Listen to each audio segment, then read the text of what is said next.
Hey, how are you guys? How you doing? Welcome back to Rule of Two Review. It's an exciting time. You know what's going on. This is the first time I'm able to address you after having played the Nintendo Switch with my bare hands. So obviously this is a huge deal. So incredibly excited. So proud of what I just went through this past weekend. Chock full of Nintendo stuff.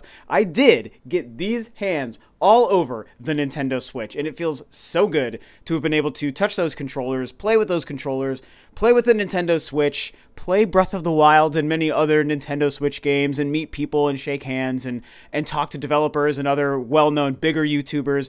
It was it was just incredible, you guys. It was so crazy, so wonderful. I'm not going to gush too much, but I'm just going to give you a quick little preface to what it is that I'm going to be sharing today. Of course, I filmed a ton of footage. I went out there and met with Robert, who runs the YouTube channel Gaming With Me. I do the podcasts with.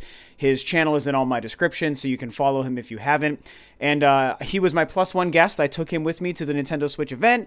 Did the whole thing, and as soon as we were done, of course, that night, we did record an in-person collaboration video where we recorded our basically impressions of everything that we took in that day. So what you're about to watch has no actual footage. We both took a bunch of footage. I have so much stuff that I'm going to put together for you guys tomorrow or the day after, hopefully. But what we did is we just recorded just off the cuff, just him and I talking in a room. So there is no footage of us playing the Switch in this video, but my part 1 is going to be us discussing the actual system, the console, the Nintendo Switch, the controllers, the Joy-Cons, the screens, and all that great stuff. And then part 2 is going to be on Robert's channel, which there will be a link in the description below, and you'll be able to watch us talk about the games we played. So just so you know, I don't want you to go into this expecting footage just yet.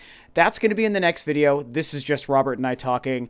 And before we get started, thank you so much to Nintendo for inviting me. Thank you so much to my 2 contacts. One main contact who I dealt with that put this whole thing together and invited me out there and wanted me to come.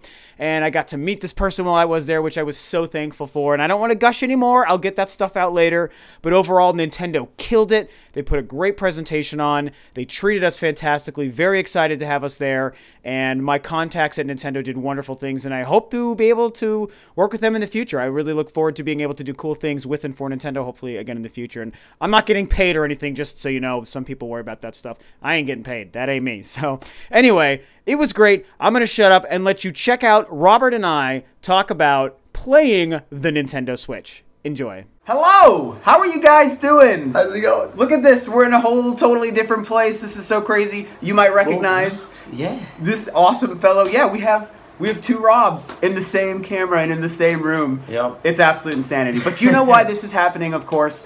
You know me. I'm Rob. This is my fellow Robert. Go ahead and say hello.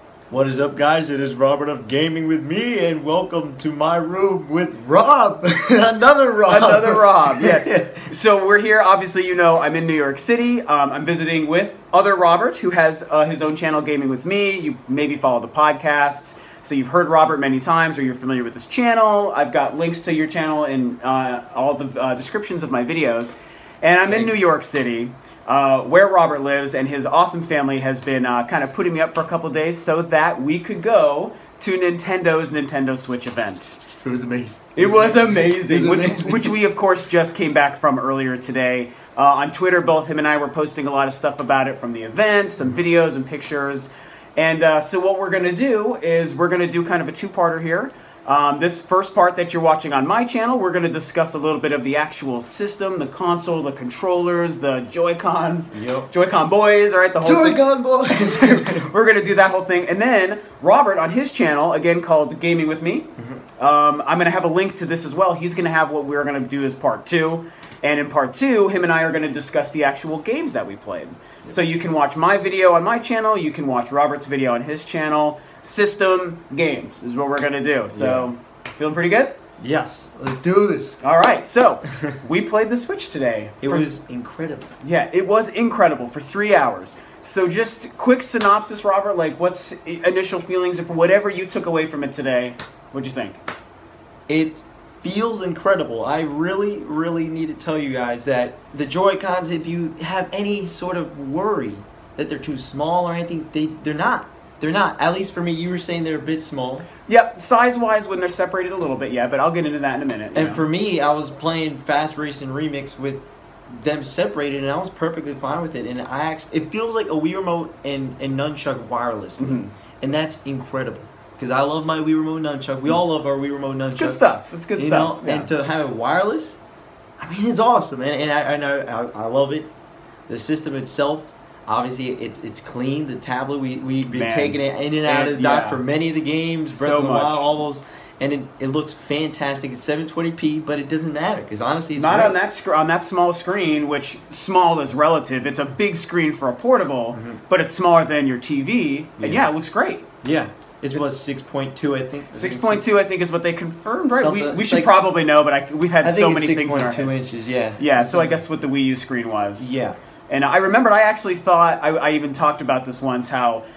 There was rumors it was going to be 6.2, and I was like looking at video of it, even a month ago, and I was like, it looks like it's going to be bigger than 6.2, but it sounds like it's basically been confirmed to be 6.2. But when you play it, and when that screen, I don't know if you thought the same, but when the screen is almost as big as the surface, unlike with the Wii U where there's a big controller around the screen. Yeah, buttons, everything. And the buttons and everything, on the Switch, it's the majority of the surface, and so it just looks bigger. It does. It does. Like, the only thing surrounding it would be the Joy-Cons that you put on it. Yeah. Like, afterwards. Which you don't even have to play it that way, of course. You could play it literally having it like a stand since it's got the back. We didn't actually see We that. didn't do this. I didn't think about that. There's a stand thing that you can and there was a couple of things I think with it set up that, oh, you know what? That's not true. There was a game we played where we did play on the stand. We'll get to that in your video. Yeah, that's true. Yeah, You'll want to tune into that video when we talk about the games. We did use that. So I'll ask you further also your thoughts on the Joy-Cons in the actual controller. So not as separate things, but I think a lot of people in the grip. Everyone was curious, us too, to go into this thing and see what the controllers were like when they were in that grip. How big was it? Was it comfortable? Because it's like a weird shape. How were the analog sticks, the buttons, and the size and all that? So what did you think about that? It feels great. The first thing we played was Breath of the Wild with it, and that was the first thing we picked up, and it felt natural. The actual analog sticks, and we were saying this to others, that they're not as flexible as the Pro Controller. The Pro Controller is the more flexible controller if you want for analog sticks. Yeah. This one, it's almost like half of it. Yeah, that's what I feel like. It's almost half of it. The distance, I'll agree. Like the biggest thing I took away, the first biggest thing I took away was that it's comfortable. It still feels like a controller. It's a little bit different, of course, because of the weird shape, but it doesn't feel uncomfortable. Nintendo isn't going to release something uncomfortable, I don't feel. So they nailed it. It looks weird, but it works. The buttons, the whole thing is very very high quality. The Joy-Cons, separate and in the grip. They feel good. You can tell it's like quality tech, quality parts. It doesn't feel janky or like a toy, right? Everyone is worried it's not a toy. People compared the Wii U as like a Fisher-Price toy. This Get out of town. Which is ridiculous to me because I love the gamepad, but like, I mean, this is like tech right here. It feels like the next step from the Wii U. 100%. 100%. It really is. And I absolutely love it. Like, I've never played with the Pro Controller. I don't even have a Wii U Pro Controller. But that is sad to me, by the way, because it's a great controller. But yeah, no, I agree, but like I love my gamepad. That's what I play the most. It is the bomb. I mean, I'm a gamepad dude. So. And so, like, with the actual Pro Controller, they have motion controls built in, and it works perfectly fine. It works great. Yes, it does. It really does. However you want to play with the grip, without the grip, on the Switch itself, it's great. Yeah, I think the Joy-Cons are great. The 3D motion. Yes, is very cool. Yeah, I'll get to that in a minute because what I did want to do is build on what she said about the analog sticks because I do want to reiterate kind of what you were saying is like the analog sticks on the Joy-Cons are definitely usable, right? You 100%. Can use it. We were playing it even with Zelda, which is a game with the full camera, and you can walk, you can run. It's a 3D game, right? A 3D action, third-person game. You can do everything you need, but for sure, the Joy-Cons, they don't have the biggest range. And I feel like it's, as much as we're fanboying and geeking out over how incredible it is, I want to remember, like, the one or two things that maybe are worth bringing up that weren't amazing. Yeah, if you don't like that, you're gonna want to stick. Yeah, you're gonna want to stick with the Pro controller. Yeah, which is extra money to spend, and that part sucks. But yeah, I don't know how much is it. I don't even know. I think they said it was $70. Yeah, it's a good amount though. That's probably a little too much, but that's okay. I just have to say, even with the kind of issues with the analog sticks not having the most range and being a little bit limited, it still feels so good that if you were like strapped for money, or you were just thinking, I don't want to have to buy another controller, I'd rather buy a game, I think the majority of like regular gamers, like we're all gamers, I think could easily still get by and play the system very well with the Joy-Cons in the grip. Oh yeah. So what did you think of the Joy-Cons when they were, and just the actual tablet when you're holding? Yeah, how did that feel? It felt great. It felt like we keep saying the evolution of the gamepad, and it is exactly that. It truly is, because it's got a touchscreen. We saw the touchscreen. We did see. I posted that on Twitter, really, and I'll have another video of that too. Yeah, and that was cool of the Skylanders guy showing us that. Activision Skylanders guy was really cool. Talked to us a lot about that. It showed us how the touchscreen worked, and it feels great in handheld mode for any game, really. I can't see it being bad for any game. I totally agree. We saw people playing it with Splatoon too. Yes. We didn't in person. We played it on. Yeah, we used a Pro controller on the TV for that. Yeah, motion controls. Yeah, and it feels great in handheld mode. It does. What I'll say is, and we've obviously talked a lot about this all day while we were there, and since too, like at dinner and stuff too. But one of them, I can't say surprising, but one of the best things to discover for me was when you're holding the Switch, like the tablet with the Joy-Cons on the side of it, it really feels sturdy and solid in quality. Like we were saying a minute ago, like it is tech. It is tech in the best way you would want it to be tech. This even like the blue and red ones, like it may look like a toy because it's like cutesy colors, but like nothing about this thing when you're holding it and using it and interacting with it feel like a toy. It just doesn't have that feel. And like 100%. And I mean, with the exception of the fact that a TV is bigger and better, I almost feel like one of the best ways you can play this thing is with the Joy-Cons on the tablet, like in your hands. It's really high quality gaming, and it feels just so good. The triggers, people were asking me a lot about the triggers. Yeah, it's not. I thought it was gonna be actually, where you can press it down. Yeah, which with like the analog travel. Yeah, and it's not. I don't know if it's confirmed if it's analog or not. But when you click it, you can tell it is. It's not really. Now the L and R for sure. What do you think about the ZL and ZR though? That's what I mean. It's like if you they were kind of clicks too, right? Yeah, they were all just. Yeah, so that's. and I was like, oh man, again. Nintendo. I do think that they're not analog, you guys. That makes no sense. To me, it makes no sense. I'm really surprised. You might as well, just even if it's a tiny bit. Yeah. And look at the PlayStation 4. They're small, and you could just. I think I actually don't really like the PlayStation 4 ones, but they definitely are. And I prefer the Xbox ones or the Pro or the Wii U Pro controller. I think those analog sticks or triggers. Sorry, analog pull triggers are better.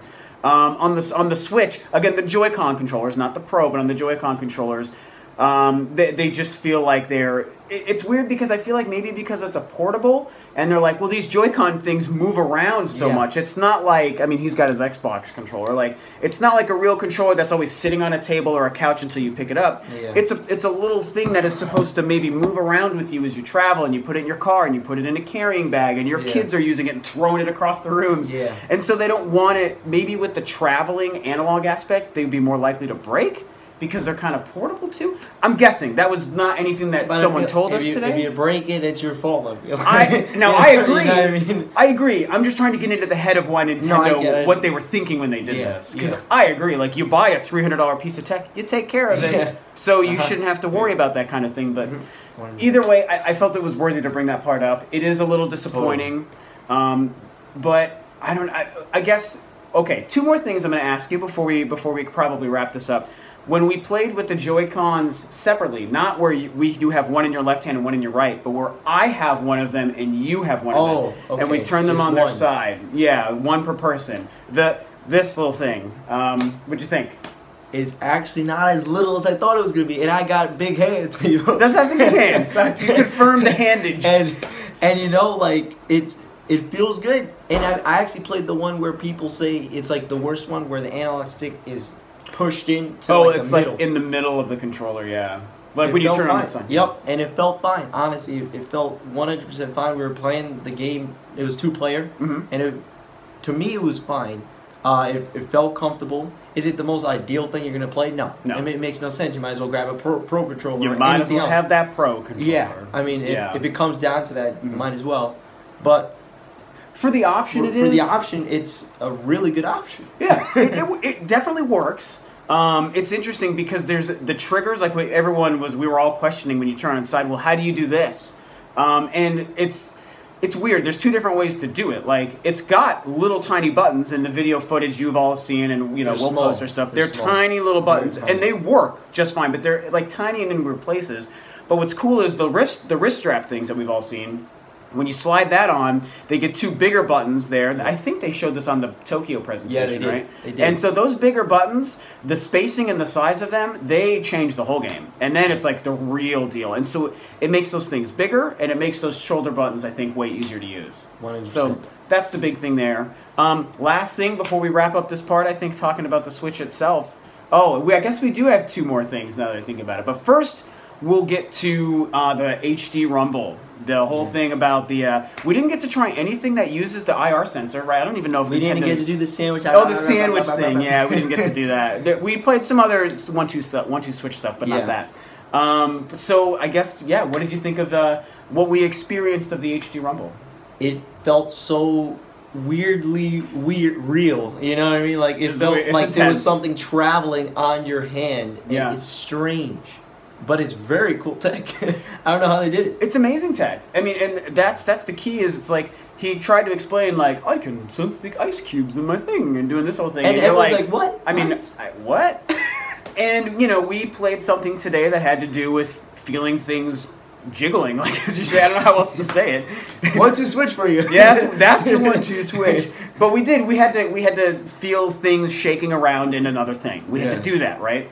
And the whole idea is guessing how many were inside of the thing and whatever. And it's really taking advantage of what that technology is. And I mean, Robert nailed it. Like, when you turn this thing, like, especially if you put it like flat on your palm, but you can grip it and you spin it around and turn it.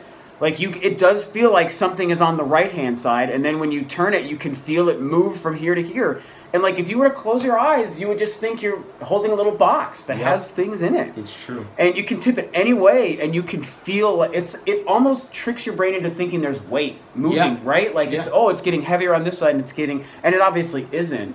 Yeah. But you kind of feel it just because it's really sensitive, and it's incredible. It feels like there's something inside the Joy-Cons, because when you tilt it, you feel multiple things hit the edge. And you can keep going like this, and you feel like almost like it's crazy because it like really works. It could have been something where it's like, I mean, it kind of. Yeah, it's like, I understand it again. I mean, there was I didn't even second guess what I was doing. It worked. Yeah. It worked so well, and I have to say that's one of the coolest things. It's really impressive tech, and I said this after the Thursday presentation. Like, the last thing I ever thought I would be excited for going into that was the Joy-Cons. Yeah. But they really, at the presentation they showed me, it was a huge part of why the Switch is supposed to be this great thing, and what time and money Nintendo's put into them. And so far it seems to be paying off. I mean, there's a handful of stuff that they've showed us, 3 days after the Tokyo thing, that seems to be using the HD Rumble, but the promise of what it is very cool, I think. And it's one of the things that, it's weird that it has me so excited, but it's one of the things I'm most pumped for. Yeah. I hope they use it. I really do hope they use it. That's the thing, like with a lot of cool Nintendo innovations, sometimes they aren't used right. You were bringing that up earlier with something else, I think. Like the gamepad, because the gamepad, they used it early with Nintendo Land, and then they forgot about it, and then they were like, oh, Star Fox. Oh, I guess we'll make the Star Fox at the ass end of the Wii U's life. They're like, Star Fox, guys. Yeah, and then most people didn't even like it anyway, so... That's just kind of Nintendo for you. Yeah. But this, if it's used right, I really want to see what third-party developers could do if they really are on board with the Switch and they really are making games like Nintendo's telling us. How are they going to use it? Like, I think of it like a shooting game. Well, I mean, you could feel maybe you could feel the actual bullet go. Yeah, like how it like shoots back. I mean. Like, I think of like doing a bow and arrow or climbing something or Samus with an arm cannon. Like, is there something they can do with that to change other games, not just party games like 1-2 Switch, but like a real game? It's got me excited. It might not be delivered upon, right? But it has me excited. Trust me, I know it's probably hard to understand because we were really like, I really want to test this out because I want to understand. when you do it, you'll understand. Yeah. You'll understand. I agree. When it's in your hand, you get it. Which is the MO for many of Nintendo's last products the last couple of years. The gamepad and the Wii and the 3D and the DS and the 3DS, like even the Wii remote, it was like once you try it, you'll get it. And like I get it. It's all been, and this is HD Rumble is just the next version of that. I have to say it's I mean it's the second thing we did is we went right to some stuff that would let us try that HD Rumble. So okay, last thing before we end this, the switching. I think we got to talk about the actual switching from TV game to Switch game. So, I mean, there's not much to say about this, but I mean, what did we see? The main thing is it's quick. It's incredibly quick. You pick it up, boom. Put it down, boom. Seamless. It's incredible. And so fast. Like, it really, I mean, you can picture it, but then when you see it, you really get it. It's just like, and you're playing, you've got your Joy-Cons, you've got whatever, and then you're like, okay, I'm going to do this. You pull out the two sides. It takes a second. We have video of just the button you press. And it's just like every video is shown, and it wasn't like that was like a mock-up that they were like hoping it would deliver on this. It's exactly what you're seeing. Exactly. You slide, and you pick that sucker up, and instantly it's on the screen. And there was one game we did where it paused for a second and we had to activate. I think that was when they were doing the Which is so weird because I think, like, maybe it might have been when we put the Joy-Cons on. I'm not too sure because you had to actually click the two and then press A. It was weird. Yeah, but everything else wasn't that way. No, the other couple of games just took off. Yeah, I mean, you just lifted it off and it's right there. It's still running if you want, and you just keep going and then putting it back on. Just like, oh, I'm good with this, and you set the thing down, and then you can just tap A on like the Pro controller, and it's like, hey, which controller are you wanting to use? And you just select it, and then you just keep going. Great. So the actual purpose of the Switch, the name of the Switch, I think is perfect. I love it. It was perfect. It was so much fun, man, and that screen is so impressive. It's bright, it's vibrant, it's sharp, it runs smoothly. In some ways, I almost saw a couple things. I feel like they might have been running better on the screen. It's tough. I didn't have enough time with all these different games, but it just, there's a phone going off. It just impressed me how good that screen looks. And it's like, no matter what you're doing with it, it seemed really great. There's obviously a couple of things we still have to see pan out. Some of the Joy-Con stuff wasn't as maybe good as I personally would have wanted it to be. I think maybe Robert liked some of it more. I liked it more just because it felt like the Wii Remote and Nunchuck. Yeah. It's great that you can do it that way. It's the size of those things, and it's the analog sticks. Yeah. All of which easily works, but they're not... I just kind of wish that there was a little bit more of those things. But I can't pretend like it wasn't the most incredible thing. And like the Joy-Cons were great. The Pro Controller is awesome, just like it looks. And the Switch did nothing wrong today, man. Switching looked great. It worked perfectly. So, any other last-minute words? The Switch is amazing. Yeah. Go buy it. Yeah, I mean, everyone's pretty much Everyone's already pre-ordered it. Let's be real. Yeah, we've got ours pre-ordered. I'm sure hopefully a lot of you guys do. And if not, then I don't know when they'll make more available. But it's been a great day. We were so fortunate. I'll be making a video soon. That's also going to have a bunch of the footage and stuff. I'm sure Robert will be doing the same. We got a crap ton of footage. Yeah. And, you know, thank you so much to Nintendo and the folks who invited me and allowed me to take Robert. Thank you. Met some amazing people today. You were very welcome. And, well, I'll get into the mushier stuff on the other video, too, but I wanted to throw that part out. So I think that's it for now. Yeah. And follow the link below if you haven't already seen Robert's video. It's going to take you over to his channel, to his video, where we're going to talk about all of the Switch games that we played today. Not a game. But for now, you know, this is Rob. This is Robert. And that's it for today, guys. We'll see you next time. Follow over to Robert's video.